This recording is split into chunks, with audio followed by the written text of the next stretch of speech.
Thanks for that introduction. Too kind. Um, but yeah, I'm really happy to be here. I think this is going to be fun. So I think what I'm going to do today is we're going to start off trying to let's rethink the problem. I know you guys have already solved the problem yesterday, but I think we should take this opportunity to reconsider the problem, maybe refresh your memory. Maybe, the fact that someone taught you how to solve it yesterday doesn't really mean that you know how to solve it and that it's better to think about it again. So we're going to start off just thinking. We're not going to consider the syntax, the code. We don't really care about the code. We'll think about all of the logical components that we need.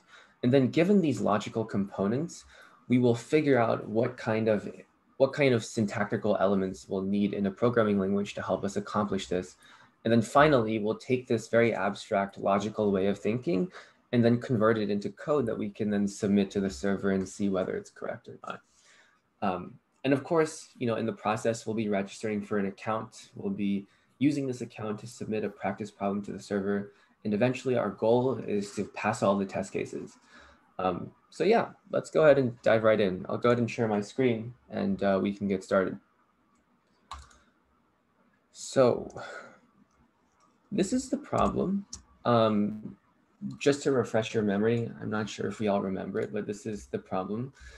Well, we can use this one. So the problem, I'm sure you've all read it before, but let me just re-go through everything just to make sure it's fresh in your memory. And I'll point through a couple of things that are really important that perhaps even I misread the first time that I read this question to sort of highlight how important it is to read things carefully. But anyways, so, she's working on an essay for a writing class. She's typing it out and there are N words. Now, currently, you're just starting out. You don't really have to pay attention to how big these numbers are, where N is between 1 and 100 and K is between 1 and 80. These are relatively small numbers. You really only need to start getting concerned when you start seeing things like 10,000 or a million. That's when you need to start being careful about making sure that your algorithm runs in time. But generally, when you're in the bronze division, it doesn't really matter. You just simply have to do what the problem tells you to do in the most naive way, and it'll usually work out just fine. So you have a bunch of words. Each word is between 1 and 15 characters long, sure. And it consists of these English characters. They can be uppercase or lowercase. And the whole problem is that this essay needs to be formatted in a very specific way. So each line can contain no more than K characters. And then this is something I actually misread when I first did the problem, not counting spaces. So make sure that you're not counting the spaces in between these characters. I assume they just did this to make things easier for us. So yeah, every line can have no more than K characters. And then, so Bessie uses this kind of greedy strategy where she types a word, and then, if it can fit on the line, then you put it on that line. Otherwise, they just move to the next line, and we'll just use that one. So this is a really simple problem, right? You have a bunch of words, you want to put them on lines, and you simply just want to follow this algorithm where you type in a word. If you see that it can fit on the current line, great, put it in the current line. Or if it can't, then put it on the next line. So does anyone want to provide like a TLDR, maybe a 1 to 2 sentence summary of how to approach this problem? Feel free to unmute or just like throw it in the chat.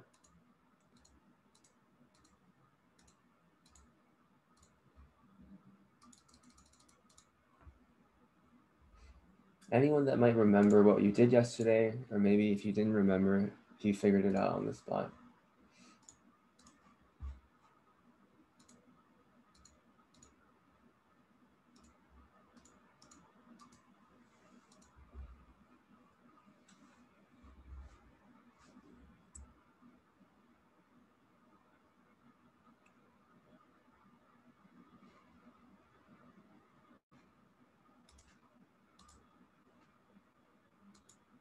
Yeah, so simulation is pretty much the way that we're going to do this, right?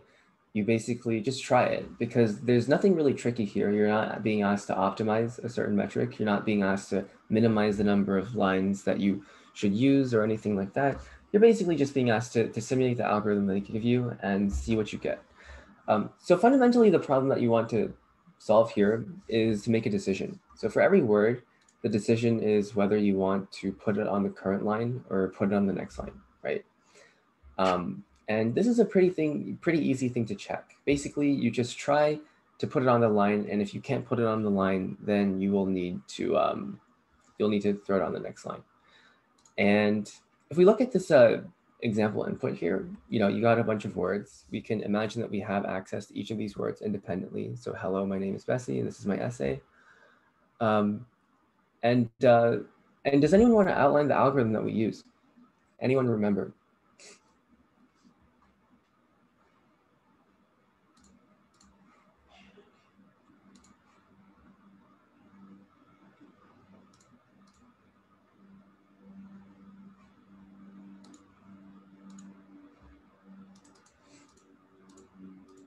So it should be a pretty simple algorithm.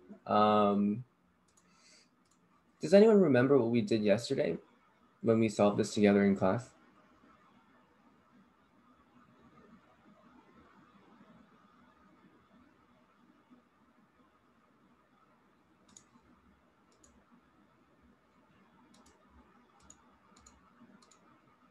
Anyone? Okay.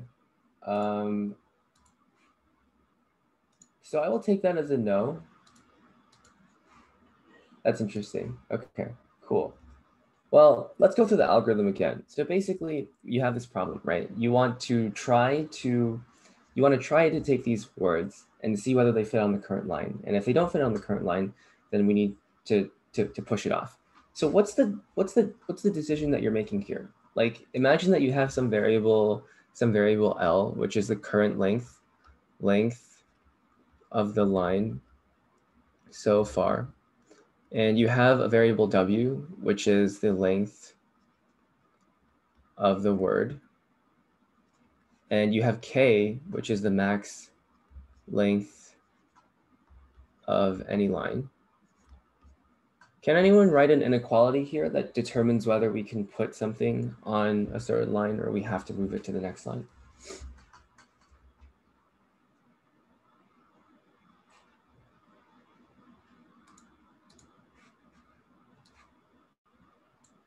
Tough group, huh? Well, let me just try calling on some people. Kevin, do you have any ideas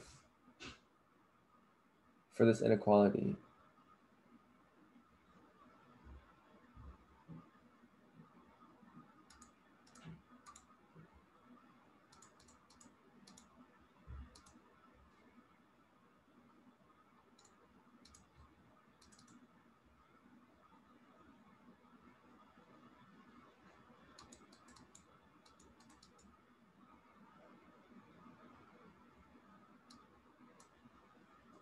No? Okay.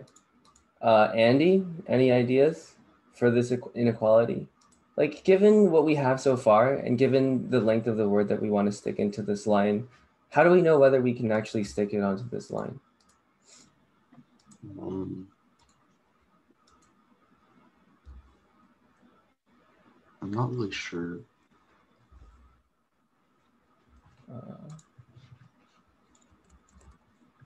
Okay. Well, let's think about it, right? So you have a current line. Let's say that our current line says cheese or something cheese. Wait, whoops. Uh-oh, something is wrong.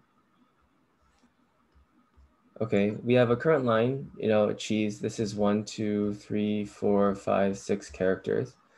And say that our line can fit like 8 characters, 8 non-space characters.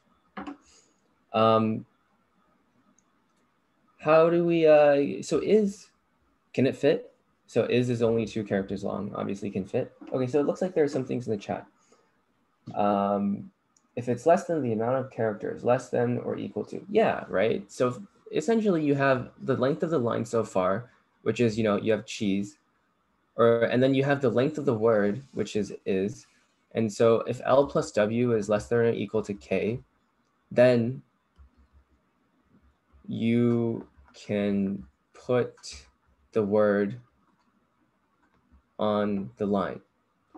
And so then otherwise, if L plus W is greater than K, then you need to make a new line. right? Yeah, this makes sense. So we could write some code that counts numbers and words, but not spaces. Yeah, so that's a very good idea. And we'll talk about implementation-wise how we do this in a second. But for now, let's just forget about implementation, right? You have, let's just say that these three variables are all given to you. You know that the length of the line so far, excluding spaces, is L long. You have the length of the word W. All you have to do is check whether W plus L equals is less than or equal to K, and then you can figure out whether you can put it on here, right? So I think a very nice way of building your intuition for these types of problems is to walk through an example. So if we use this example here and then we walk through it, I think it'll become abundantly clear like what's going on, and hopefully it'll help us understand this problem better. So it says, hello, my name is Bessie, and this is my essay, right? And we have a bunch of lines. Let's say this is line 1, this is line 2, this is line 3, this is line 4, etc. And we want to put words on these lines, right? So you could basically just go through this sentence and look through the words individually. So if we look at the word hello, obviously line 1 currently has nothing in it, so we can just stick hello in there. And remember, n equals 10 and k equals 7, so the maximum number of characters on a line can be 7. So obviously hello is 5, and 5 is less than 7, so then we can put it on there. And then when you look at my, can we stick my here, or do we need to stick my here? Just type in the chat whether we can put it on line 1 or 2.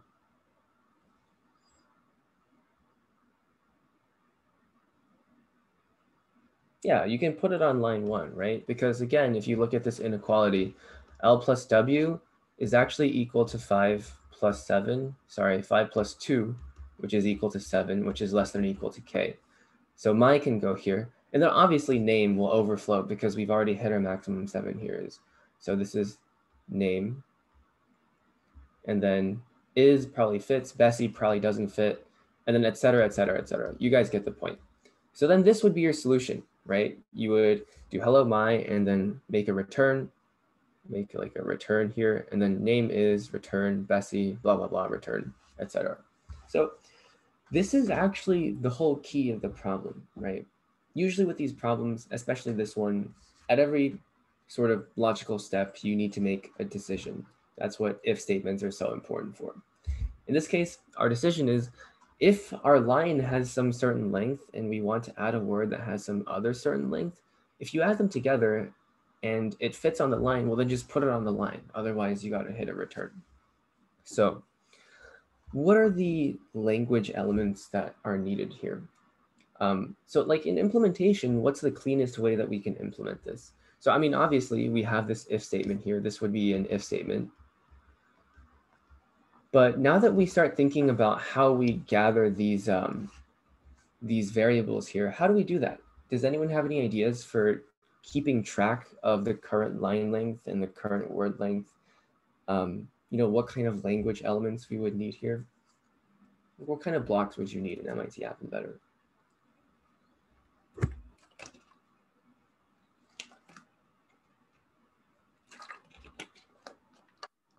Yeah, cool. We need if statements, right? We have logic that goes here, but even on a more fundamental level, like your if statement, we can basically take a top-down reasoning approach here. So at the highest level, we have an if statement, but to use the if statement, it depends on L, W, and K. K is given to you, so that's not so interesting, but L and W aren't. And so you need to find a way to keep track of these. And so Ethan has a really good suggestion. You need to be able to split the text, right? Because they give this input to you in a line, and this is just a bunch of characters. So you need to split this text to make sure you can extract each of the words. And so that's a very important, very, very important thing that we need to do. Anything else? For example, if you were implementing this in MIT App Inventor, what kind of variables would you need to keep track of? Any thoughts? I like all these suggestions. If statements, logic, split text. what kind of variables would we need? And maybe how many do we need?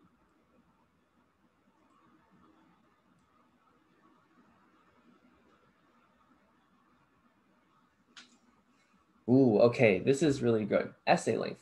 I think it's really good because there's room for debate. There's room for discussion. Like, what is the most optimal way to solve this problem? How can we do it the fastest? So one such suggestion is to say, how long is your essay right now? And would you mind explaining that a little bit? When you talk about essay length, is this essay length continuously updated? Is it sometimes set to 0? Or are you just simply just keeping track of literally how long the entire thing is, disregarding all the line breaks? Or if anyone thinks that essay length is not optimal, what is a better way of doing this, in your opinion? Not that it isn't, we're just discussing here.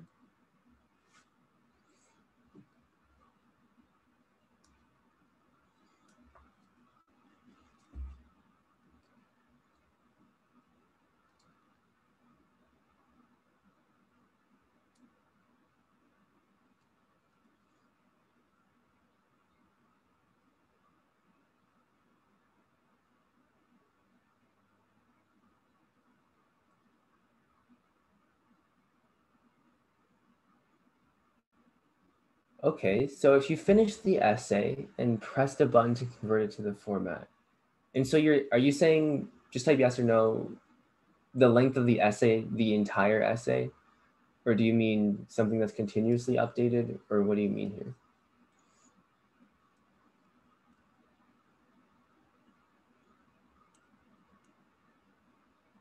Okay.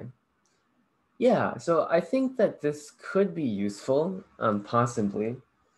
But it's going to be a little bit difficult to incorporate this into our algorithm, right? Because remember, our algorithm says we need to check whether L plus W is less than or equal to K. This is like the most important decision we have to make. But none of these variables is actually the length of the entire essay, right? You might argue that you can derive some of these from the length, but that's a little bit more roundabout. So let's look at the definitions of these things again, right? You have L, which is the length of the line so far, and you have W, which is the length of a certain word. Now, the length of a certain word isn't so hard to check. Ethan, like you mentioned, after you split the text, you can simply call a method that's like string dot length, and this would tell you the length of the word. So W is not so hard to keep track of. What I've been trying to get to is, how do we keep track of L, right? How do we keep track of the length of the line so far? Does anyone have any suggestions? Do we need multiple variables for this, or do we only need one? I guess this is a good starting point.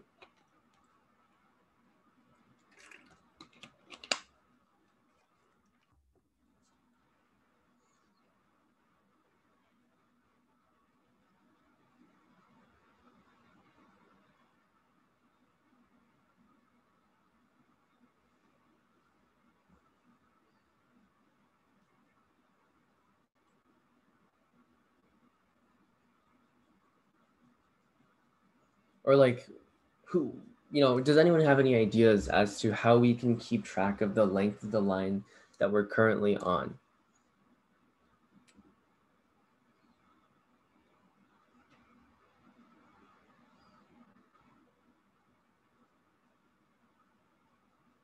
Count the spaces. Interesting. Can you elaborate a little bit more on that? That's an interesting idea.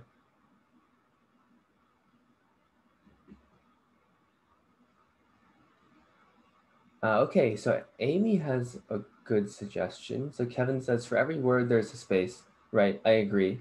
How would we use that to our advantage? Are you saying you find the indices of the spaces and do a little bit of arithmetic to calculate how long everything is?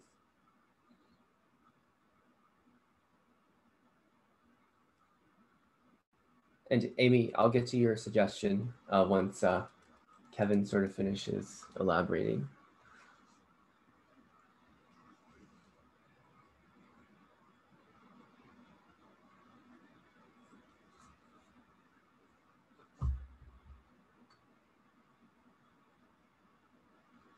I see. Yeah, no, that's totally fine. That's totally fine. I think this is really good. This is really good thinking. Thinking about something is always better than thinking about nothing. Cool.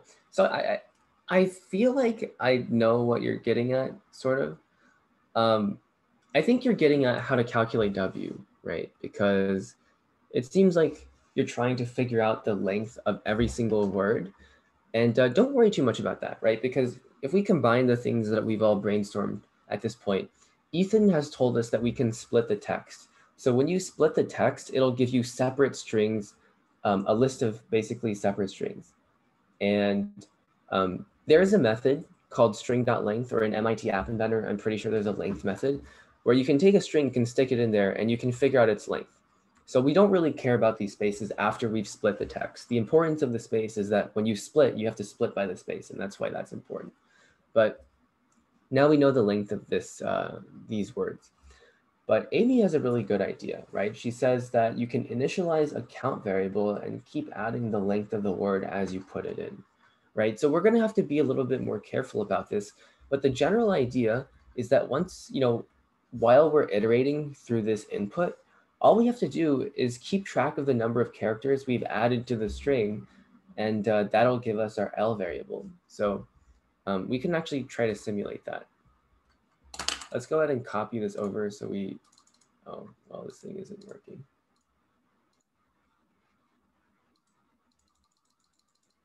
That's unfortunate. Well, we'll just write it down again. So we say, hello, my name is Bessie. And let's keep track of a variable. Let's call it variable. And so variable equals 0. Let's just initialize it to 0, set it to 0. And so we have a bunch of lines, right? Again, we have line 1, line 2, line 3, line 4. And we have k is equal to 7. We can only have 7 characters, non-white space characters on each line. So you have line 1, you look at hello, you're like, obviously, the length of hello is 5. And let's just write out all the lengths of these. This is 2, this is 4, this is 2, this is 6. So these are all the lengths that we have pre-computed. We'll figure out how to compute these in a second. But you go through and you're like, hello, okay, so 5 plus the variable is less than or equal to 7. So we can put hello here. And then once we put hello here, what should we update our variable to? Anyone want to throw this in the chat?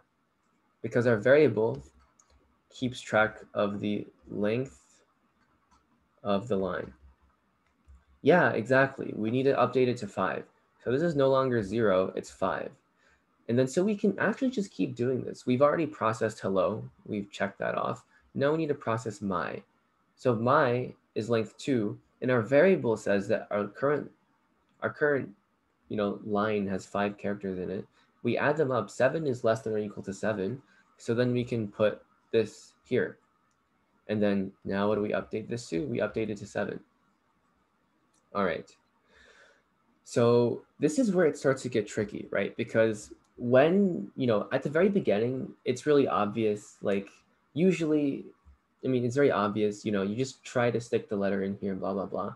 But the tricky part is, how do we reuse this variable? Because one conceivable way that you could do this is you create a different variable for every single line, and you just switch between the variables once you're moving between the lines. But there's actually a clever way that we can deal with this so that we only need one variable. It doesn't matter. It doesn't really matter that we have multiple lines. We can reuse the same variable. So let's just keep going and see what happens. So our variable is 7. We're trying to process name, which is 4. So 4 plus 7 is 11, which is clearly a lot larger than 7. So this tells us that it has to go on the next line. So then obviously then we'll just put name on the next line. But now what do we update our variable to? Just throw it in the chat. Is it 7 plus 4 is 11? Or is it something else? Yeah, exactly, right? This variable is the length of the current line.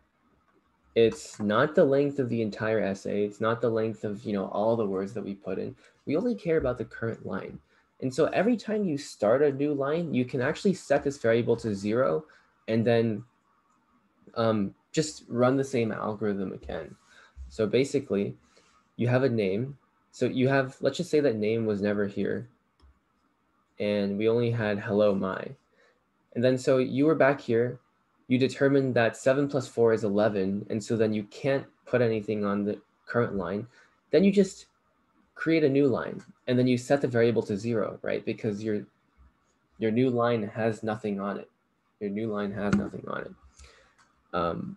And so then you have 0, and then you run the same logic, right? So your variable is currently 0.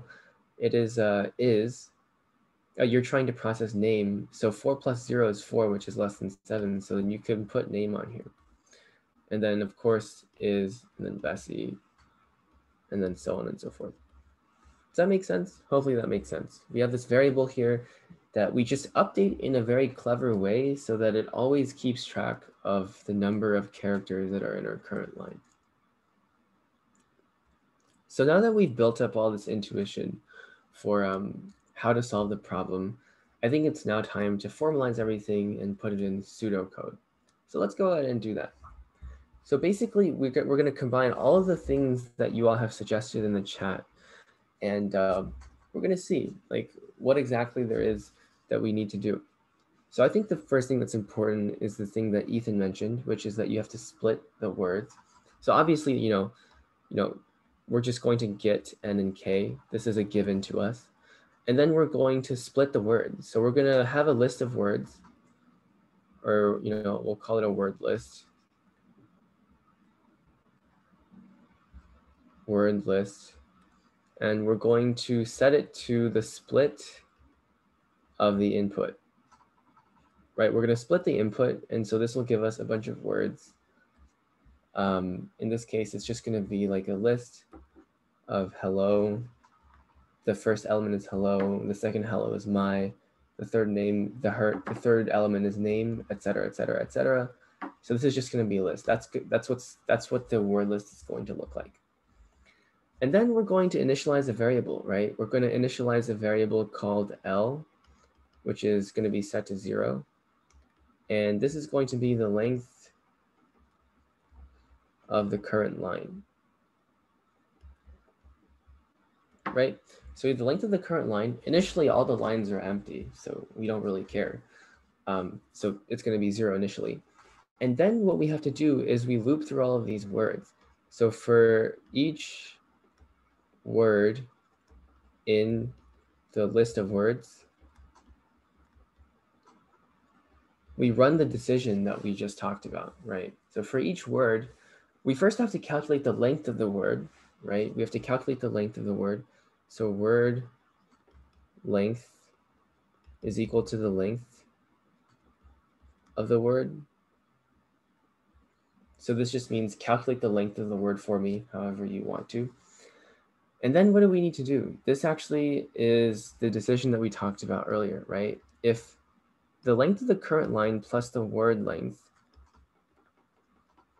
is less than or equal to k, then what does this mean? This means that we can put word on line.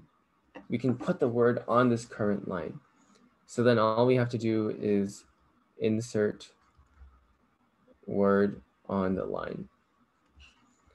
And otherwise, if it's too big, then we have to insert word on next line.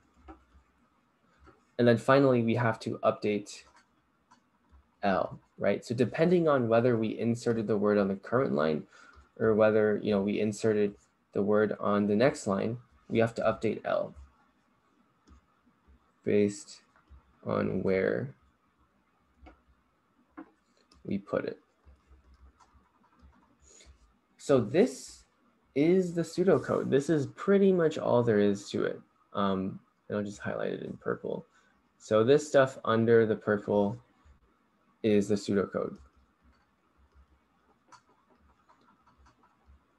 So you'll notice that none of the things that we said here are dependent on any language. Like all these functions are implemented in any pretty much fully functional programming language. But we've thought through the substance, we've thought through the algorithm, and we've thought through how we want do this problem. And you should always keep in mind that none of this has to do with languages. Languages are only a vehicle for you to implement your ideas. But here, what we did is we figured out how to solve the problem without really thinking about programming languages. And I think that's partly why MIT App Inventor is so nice, because you don't have to remember how to type each character on the command line or on an IDE. All you have to really care about is computational thinking. How do we initialize variables, manipulate them in certain ways so that you can get certain desired outputs. So given all this, let's just go through this and let's sort of figure out what kind of language components that are like non-trivial, right? So I think first one is split. This seems like a pretty difficult to implement thing, but this one is already covered in programming languages. In almost any programming language, you'll be able to split strings pretty easily. You need to be able to calculate the length of a word. This is also going to be implemented in pretty much any programming languages, in any general purpose programming language. And that's pretty much it. All of this other stuff is just very basic stuff, setting variables, initializing new variables. This is a for loop. Everyone knows what a for loop is. If statement, everyone knows what an if statement is. So I think we're pretty much ready to start implementing this from scratch. So let's go ahead and do that. I'm going to move this to the side. And whoops.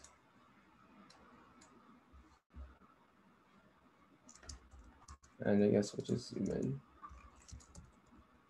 Cool. We'll just look at the pseudocode and figure out what we want to do. Today, we have the option of using a couple different programming languages. I think that I will just use C++ for now. This is the one that a lot of people like to use for these kinds of competitions because it's very fast. It has a lot of built-in features that help you when you're solving problems. So if you ever do choose to pick up a programming language for these kinds of competitions, C++ is one that I'd recommend. And it's not too bad. I'll walk you through every sort of step of it.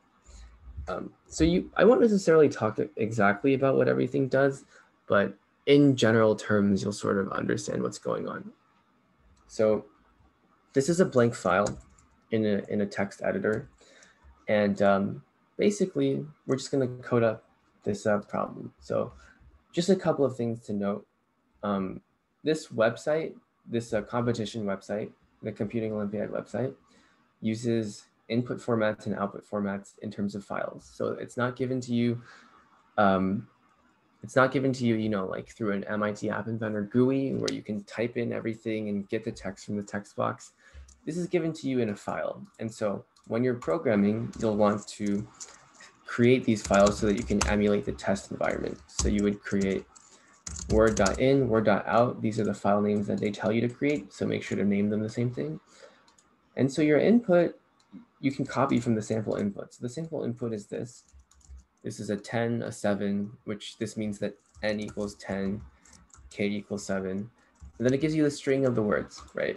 So that's going to be your input. And then this is supposed to be the correct output. You're supposed to say, hello, my name is Bessie, and this is my essay with this like structure. So this is what is expected to go in and come out of our program. So now we have to use our editor to create a file that contains the actual code. So this .cpp extension means that we're writing in C++. And we're going to be using all of the ideas that we took from MIT App Inventor to implement this in a language that actually is accepted on these kinds of websites. So just a quick note, literally everything I just walked you through, we basically just resolved the entire problem. So this should feel very familiar because it is something that we did yesterday together as a class. But if you notice, literally everything I talked about is exactly implemented on the solutions from yesterday. So you'll notice, for example, that this indice is basically what is being used to iterate through the entire array. So this while tests, while the index is less than the big N, that's basically our for loop here. That's our for loop where we're looping through every single word in the list of words. So that's, you can notice that parallel. What is K equivalent to in this code on the left? What is K equivalent to, the small k? What is K equivalent to in the on the left and the right? Like on the right side, we called K something a little bit different. What is it supposed to be? Yeah, so it's L, right? K here is the length of the current line, currently how long it is. And L here is the length of the current line the way that we wrote it. So you can see the parallels. And basically, you guys are checking the same thing. You're asking if the current length of the line is, the sum of the current length of the line plus the length of the word you're trying to add, if it's less than or equal to the maximum, if it's less than or equal to the maximum length, then you're good. It's you can add it to the line. And then otherwise, you got to do something else. So if you'll notice, MIT App Inventor is a really nice and, let's say, natural extension of your thinking. And today we're going to be taking this syntax or this code and translating it into a different language that's actually accepted by the computing lab yet. Cool. So let's go ahead and get started. All right. First thing that we need to do when we're writing C++ is we want to import a bunch of libraries that help us do things. It's not like an MIT App Inventor where pretty much everything is ready for you. You don't have to do any preparation. Everything is already there. But you can think of this as, if you're an MIT App Inventor, you're on the left-hand side of the palette, you need to drag a component, right? You can't just use the accelerometer sensor. You have to import it by dragging it into the non-visible components. In C++, the way that we do that is through an include. And this basically includes whatever package that you need to do stuff. And what are the things that we need to do? We need to read in from files. We need to read out from files. We need to do a bunch of different stuff that isn't supported natively. So, well, it is supported natively, but it's not automatically imported. So we're going to include this thing called bits stdc++.h. And basically what this does is like a master import, literally get everything. And this is super convenient. It makes your compile a little bit slower, but it basically gets all the packages you could ever need in the standard library so that you can not only read input and output from files, you can also run these cool algorithms that have been pre-implemented for you. There are data structures that are pre-implemented for you in here. So it's just super, super convenient. And then we're going to be using the standard namespace, which is, use standard namespace. So this may seem like weird, strange vocabulary to you. Don't worry too much about what this means, but it basically means we're going to be operating in the sphere of the standard library. So anytime we would call something, it would be looking in the standard namespace for that call. And this is generally like fine to use when you're doing competitive programming. So then we need to create a method that's run whenever the program is executed, which is called a main method. It has to be called main. You can think of this as equivalent to a call handler, right? Because this program is run on the command line. So whenever you run it, something has to happen. In MIT App Inventor, you can think of this as a callback. For example, when the screen is initialized. So basically, when your application starts, what is it supposed to do, right? You can't just tell it to decide when to run itself after it started. You have to figure that out. You have to define it for the program. So this is basically a method that's run every time the program is started, just like this block, when screen is initialized, is run every time your app is started. So when we start the app, what do we need to do? Well, the first thing that we need to do is open all these files, right? Because we need to read in from the in file and read out from the out file. So the command we're going to be using is called free open. And we can put all these commands in. I will explain what they mean in a second. So we're going to be reading in from the in file, and we're going to be writing out to the out file. And what this means is we're going to be opening the in file, so this file that has all the inputs. The R means that we're going to be reading from it. The W means that we're going to be writing to the out file. And then we're going to connect them with this thing called standard in and standard out. So standard in and standard out are input streams and output streams. So your program, even though it's running on your computer, it doesn't always have access to the files that are on your computer. And basically you're just saying, well, let's redirect the input from the input file and let's redirect the output to the output file. So whenever your program is like asking for data, it'll be asking for data from the input file. And then whenever it tries to spit out data, it will be spitting data out to the output file. And so the way that we actually ask for data is using this command called cin. And we have to ask for data. You know, for example, if we want to cin to some variable x, this is the command. And let's just say that we have an int. An integer is a number. So this is like a number. If we cin to x and then we see out x, if we compile this and we run it, we can actually see what happens.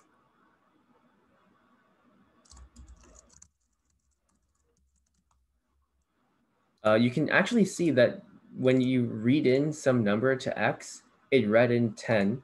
And then after, you know, we said cout, which means print something. This means print 10 to the output. So of course, like this is redirecting the input to the file and the output to the file. So whenever we call cin, it's asking data from the file. And in this case, we're asking for a number. So then it gives us a number. And then when we get the number, we can actually, you know, the number is stored. So maybe we can like x multiplied by 10. We can multiply x by 10. And then we would expect 100 to come out. And that's exactly what happens. So we multiplied by x by 10.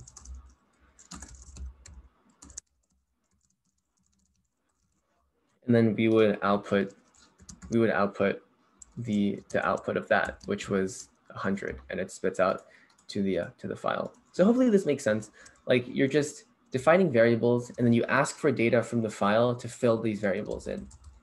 So given this information, we can define the two variables that we have, right? We have n and k.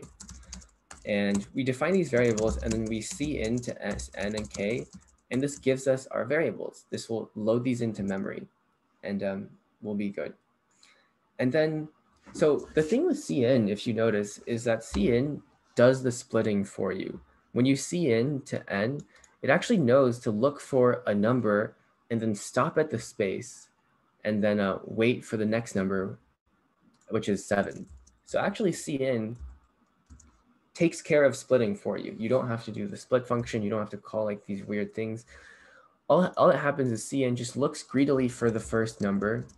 It gives you 10, so then it sticks it in n, and then it asks for the second number, which is 7, and then it sticks it in k. The same logic applies to strings.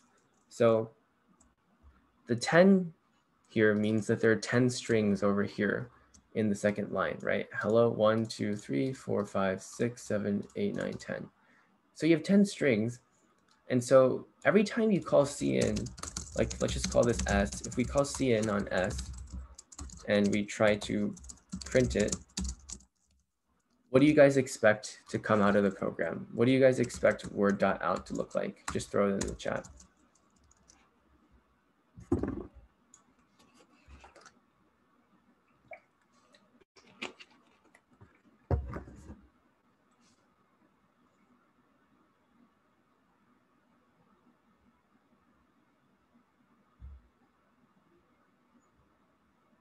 So first, remember that we've already read in n and k. We already have processed 10 and 7, so these are effectively deleted from the buffer.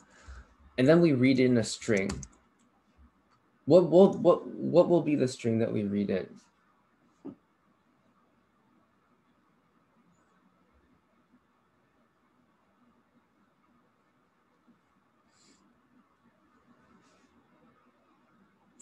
Okay. So Ethan suggests that it's going to read in the entire line, basically. That's a very reasonable guess. But actually, remember that I mentioned that cin does the splitting for you. So it'll look for a string and then stop at a certain space. So given that, what do you think s will be?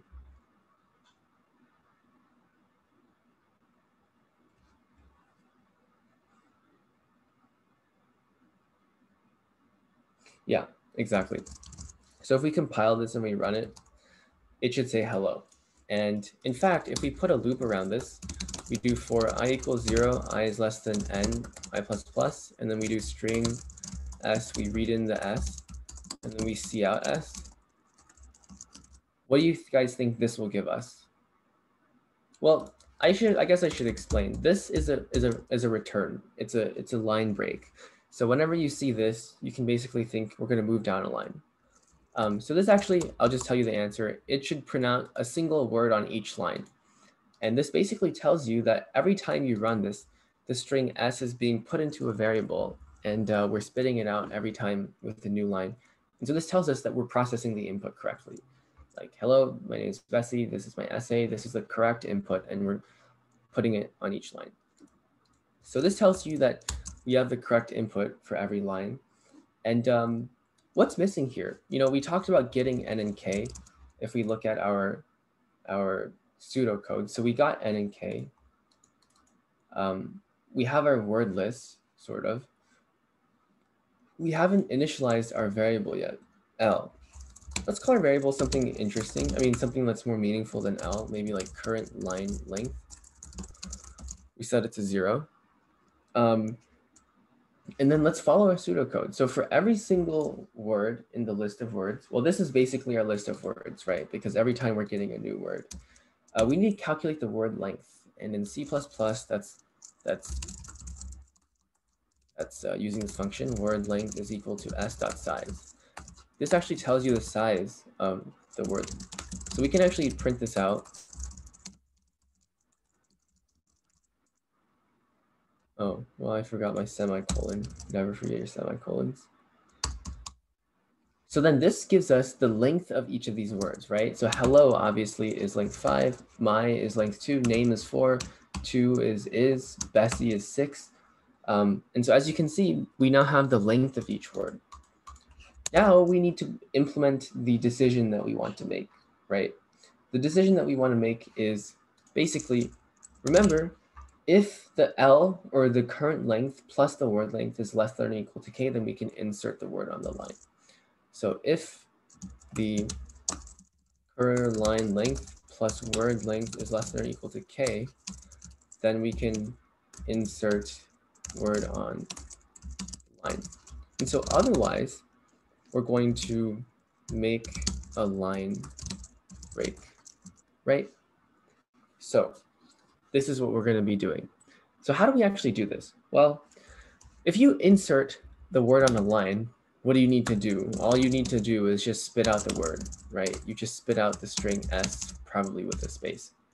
But if you want to make a line break, you're going to want to see out and then s with a line break, right? Because in this case, you're spitting out a word and then, well, if you want to do a line break, then you actually have to do this. You're going to see out the line break, then the word, then a space, right? So there are a couple of details that I am not really talking about right now that we will get to, but you need to be a little bit more careful. Let's just see what this spits out actually. So we have this. The final thing that we haven't taken care of is updating the current line length based on where we put it. So if we actually tell you to put on current line, this is put on next line. For here, what should we set the current line length to? We need to update the variable of the current line length. So what is the current line length? What should we set it to?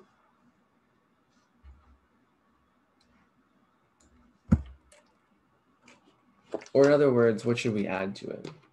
Yeah, exactly, right? So your current line length is equal to your current line length plus the word length.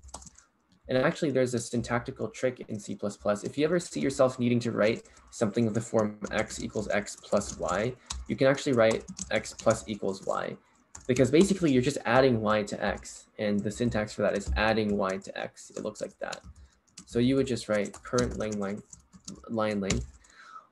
You add the word length. However, if you put it on the next line, what is your current line length now?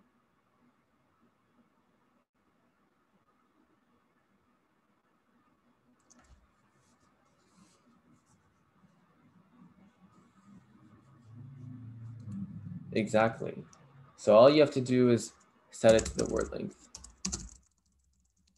Right. So even though these only differ by a character, they do very different things, because this one is essentially saying this plus this, and this one is saying 0 plus this. And these mean very different things, because when you put it on the next line, your current line length is the word length. Like that's the only word on the line, and you don't want to just keep accumulating. Otherwise, if you put it on the current line, you will get this. So let's not spit out the word length. And let's see what this gives us. You know, it could be wrong, could be right. We'll see. Oh, okay. So this is the output that we get. Hello, my name is Bessie, and this is my essay. If we look at the website, and if we consider the expected output, it actually is correct, right? It says, hello, my name is Bessie, and this is my essay. So our algorithm clearly works for this specific output. We can go ahead and try it. Now, I am 90% sure that this submission will fail the test cases, but let's go ahead and try it anyways. So before we continue, I just want to have everyone register for an account so that you can submit this code along with me. So how you do that, just follow the instructions. I'll use an incognito tag because I already have an account. But go to this website, usaco.org, and go to register. So I'll paste this link in the chat. Make sure to fill in all of this accurately. So username could be, you know, Billy Bob Joe, email billybobjoe@gmail.com, Billy Bob Joe. Your school is your high school. So I went to Plano West. Graduation year, this is your high school graduation year. So it should be something like 2024, probably somewhere around there, 2025, 2026.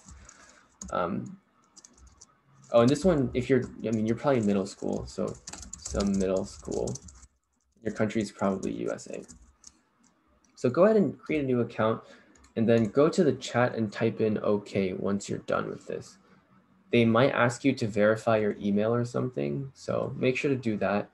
And then once you're done, let me know.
So how's everyone doing?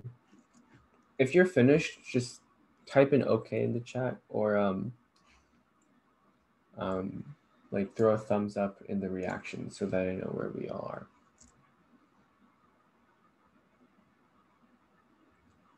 All right, looks like a lot of people are making progress. If you do need more time, let me know. I'm gonna give people maybe 1 or 2 more minutes.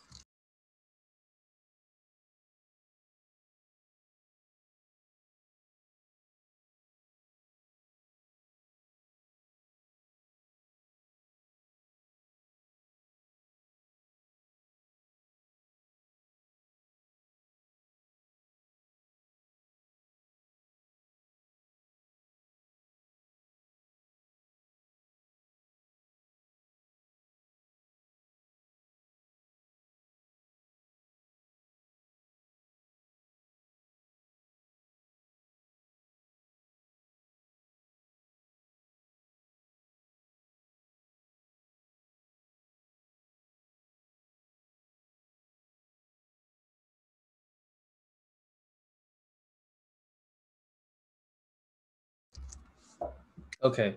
Does anyone need more time? If you need more time, let me know in the chat. Otherwise, I will start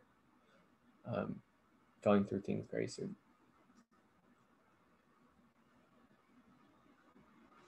Okay. Well, it looks like no one else is requesting additional time, so I think we're good.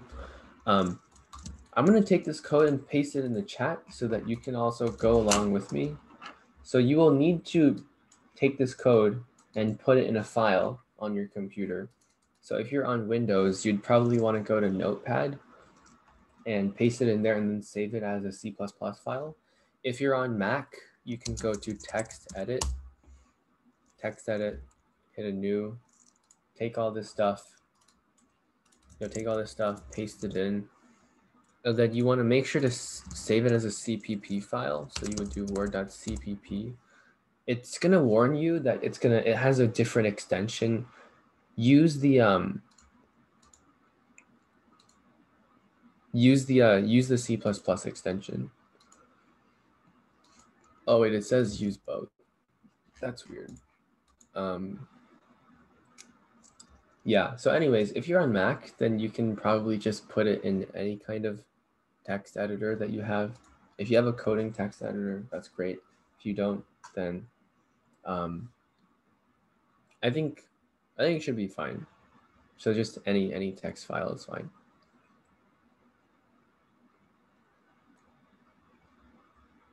So make sure to take this code, paste it, save it on your computer.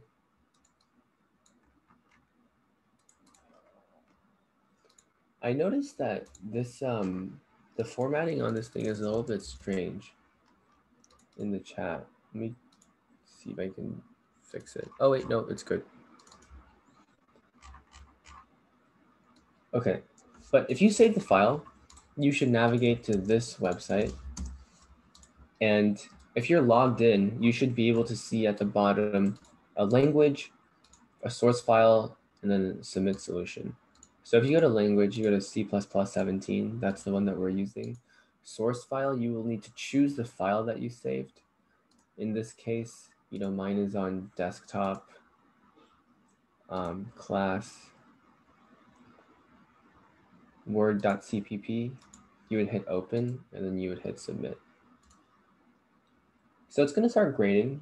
I talked about earlier, I don't think the solution is going to work. Maybe it will. I'm not completely sure. And then we're going to figure out what's going wrong and then go from there. So obviously you can see that we had an incorrect answer. Now it's not immediately obvious why the answer is incorrect, but throw an OK in the chat if you've gotten to this point where you've submitted it and it's given you this incorrect answer on the input case.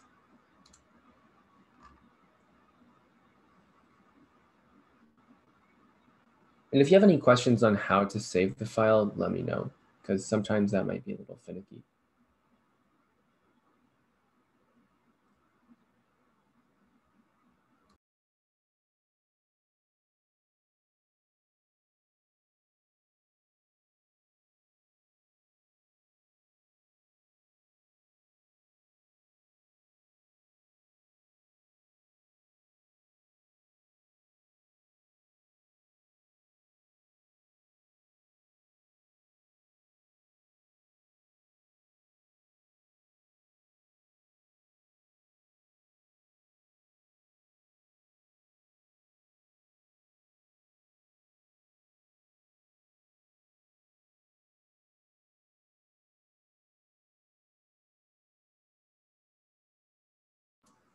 And if you're having problems, let me know.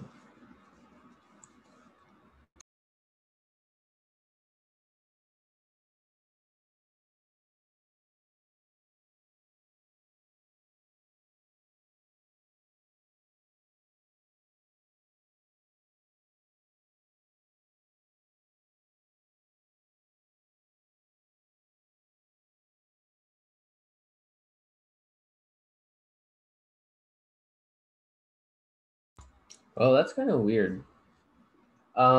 Did you make sure to select C++17? I think you might have just left it on C, if that's the case.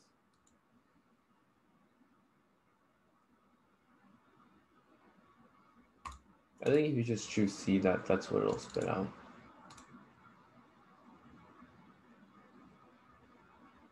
Yeah, that's exactly what it spits out. Make sure to choose C++17. C and C++ are closely related, but we're using C++. They have a much, much better standard library, among other things.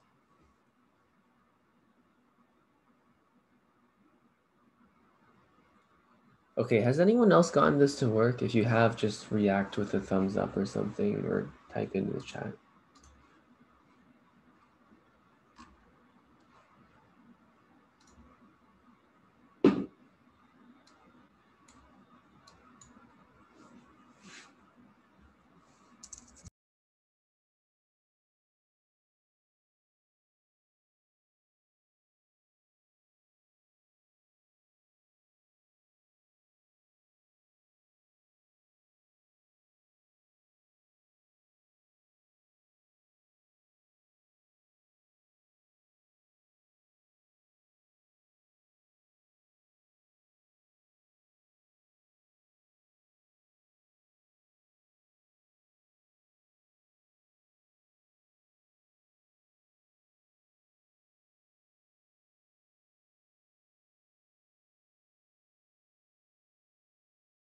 So I'm not seeing any responses. What's going wrong for you guys? Let me know, because I can probably help.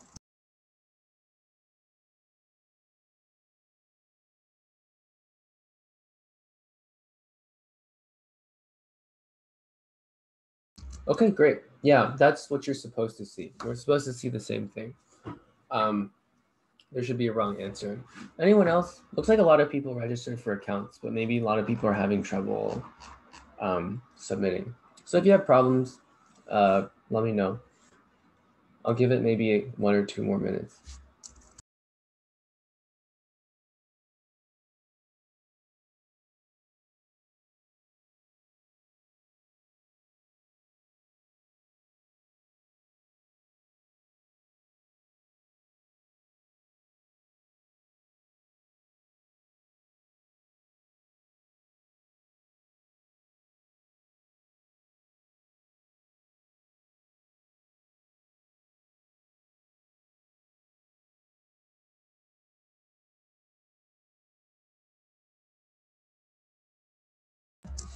All right. Well, I'm going to go ahead and continue because we're a little bit short on time. But again, if you have any problems, feel free to let me know and I'm happy to help. Now, as you can see, you're having an incorrect answer on the sample input case. But if you look closely, these look very, very similar. And this is something that you'll encounter. Sorry, the login can't be clicked. That's interesting. Can you elaborate what that means? But anyways, your output looks very, very similar to the input. And this is something that you'll encounter a lot if you if you do these problems. And the problem here is that you have spaces. Now, it doesn't actually say that. Oh, so it actually does say this. If you read the problem carefully, there should be no space at the end of any line. But if you look, there are actually spaces at the end of all of our lines in the output. And why is that? We can look at the code. We're adding new spaces to literally every single time that we spit something out. So no matter whether it's at the end or the beginning of a line, we are spitting out spaces. So a very easy way to fix this is to not spit out spaces at the end of words, but to spit them out at the beginning. Because if you spit them out at the beginning, you will only ever add spaces when you need the spaces, and you will never add spaces when you don't. But again, there's going to be a slight problem with this. And as you can tell, the first character is a space because we're always spitting out spaces no matter what. And a very easy way to fix this is to say, if I equals 0, which means that we're on our first character, we don't spit out a space. So if it is, then we're going to spit out a space. And then we can just spit out the string itself. So what this code says is that if you're on the first letter, if you're on the first word, the first word has nothing coming before it, so you don't need a space. But if it's anything other than the first word, then you can spit out a space in front of it. But of course, if it's the first word, you don't need the space. And then after the space, you spit out the string itself. So then if we compile meet run again, it'll fix that problem. And all of our line endings are nice and tight. We don't have spaces that we didn't want because we only ever created spaces when we exactly needed them. So if you take this new file, and I'm going to send it again in the chat in case you want to recopy it, and you submit it again, we should hopefully see something different. We should hopefully see that the answer is actually totally accepted. So let's take a look. Grading is in progress, and yeah, as we expected, all of these test cases are passing, and you can see that all of these test cases are were deemed as correct. Green means good, and red means bad. So we have solved the problem. If you want to clarify what it means by the login doesn't work, I would appreciate that because, I mean, okay.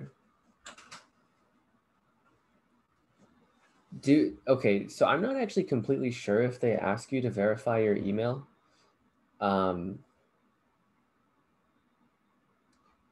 Yeah. Are you able to log in with your account that you created even without verifying your email? So yeah, even despite not having your email verified, try logging in with your username and password and see what happens. Unless the website is just down, but I doubt it because I just submitted something and it's working. But yeah, if anyone has seen this sort of output. Oh, okay, no password was set at registering online. Yeah, okay. So unfortunately, it's possible that the email system is not great. And it'll require some time before you can actually get in. Cool. So thanks for bringing that to my attention. I'm sorry that it's not working. Let's see. I think it's possible that they're actually verifying your identity now in some way, shape, or form. I remember that when I created my account, it was pretty much instantaneous, but perhaps they have too many people registering now and they want to filter in the bots. Oh wait, but it says your password will be sent to you immediately by email. So do you want to check your spam? Okay, so if you didn't get anything, make sure to check your spam. And then,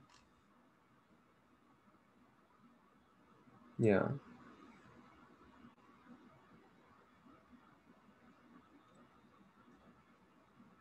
It keeps telling you the password is incorrect.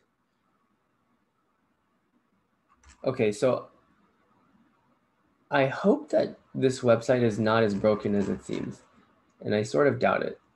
So can you double check if your username is correct? You typed it in the same way. Maybe try case sensitivity.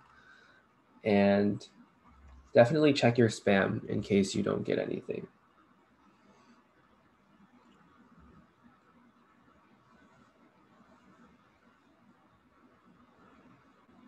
Because it is working for certain students like Ethan.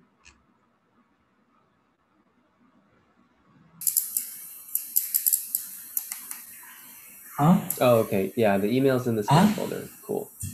Oh, hey there. Do you have a question? Huh? Oh, sorry, you're unmuted, by the way.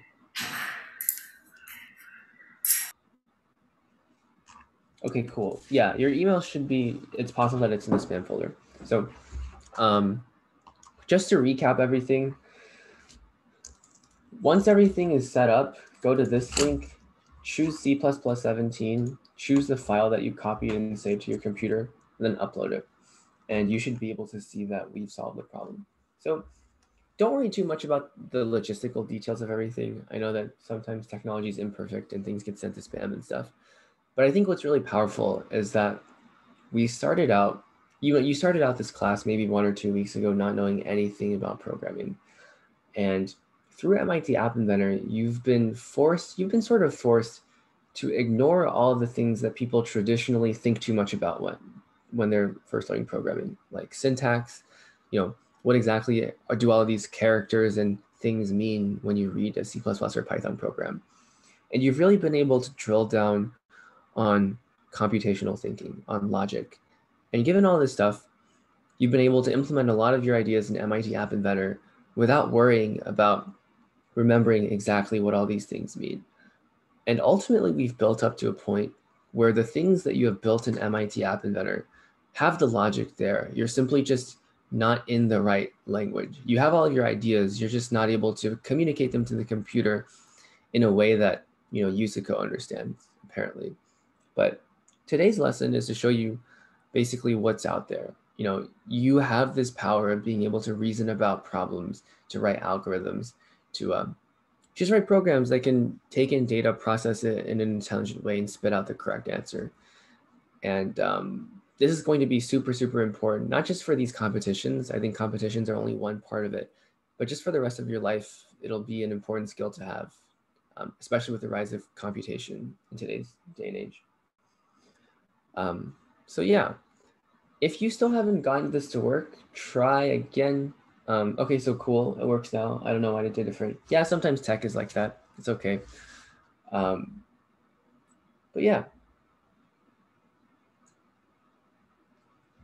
If you're interested in reading through some of these solutions in your free time, I've created a gist, and I can put this in the chat.